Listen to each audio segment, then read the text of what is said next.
Hey, what's up everybody? The Crap Gamer here, the most compelling game-related YouTuber, and you damn well know it, also the king of all gaming-related media, and you knew that as well. Back with another video, and back with some more truth to spit at you. If you guys didn't know, Phil Spencer is in the news a lot lately, whether you like the guy or dislike him. I can't see really anybody disliking the guy, no matter how you take a look at some of his comments. A lot of times, I mean, the guy's got a lot of pressure on him. He's done an incredible job turning the Xbox One around, just by looking at what's happened from the get-go. And I think he's done a really good job. The only problem is everybody takes anything he says and turns it into a story.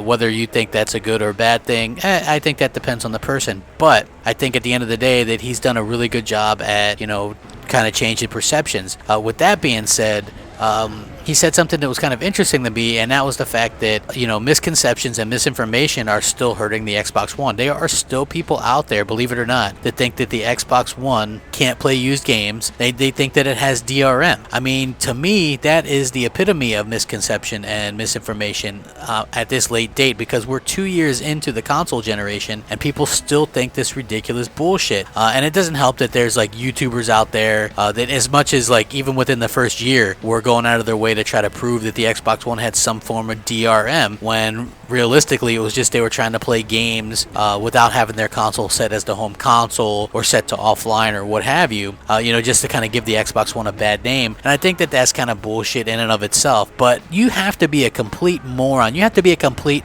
utter idiot to think that the Xbox One can't do used games. And you know what the saddest part is? I've heard people in places like Walmart and GameStop talk about this kind of thing, oh, well, didn't you know the Xbox One can't play used games? Or I've heard people say that the PS4 is backwards compatible and that the Xbox One isn't. There is a wealth of misinformation, and I might not always be right or always have the right sources. Sometimes some of the news that I do can be wrong, which would make me wrong when I report it as such. But at the end of the day, I'm not out there going, hey, this, and this as a fact. I like to give my opinions. In fact, this channel is mostly just a blog of mine that I do, and I give my own opinions on the console war and gaming in general. And I think the biggest thing with the Xbox One is the negativity. People are so negative about it, and I don't even know why.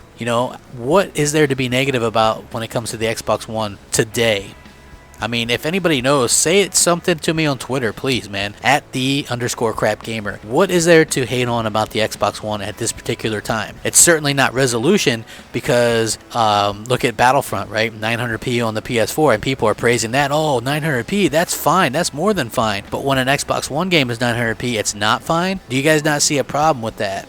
That's what you call hypocrisy, and that's not right. So let me know what you guys think. I mean, do you think that people are still stupid and stuck into believing that the Xbox One can't do something? It's like the 1080, it's 720p box when there's only 9 games total on it that are at that resolution. Or, like I said, people think you can't buy used games on it still, or you can't play it offline. It's utterly ridiculous, man. So that's why I love that there's so many new Xbox, YouTubers and things like that. Get the word out, let your friends know that that's not how it is. It's just like the 360 in terms of buying used games for it, things like that. Let me know what you guys think. Rack 'em up. Crap Gamer out.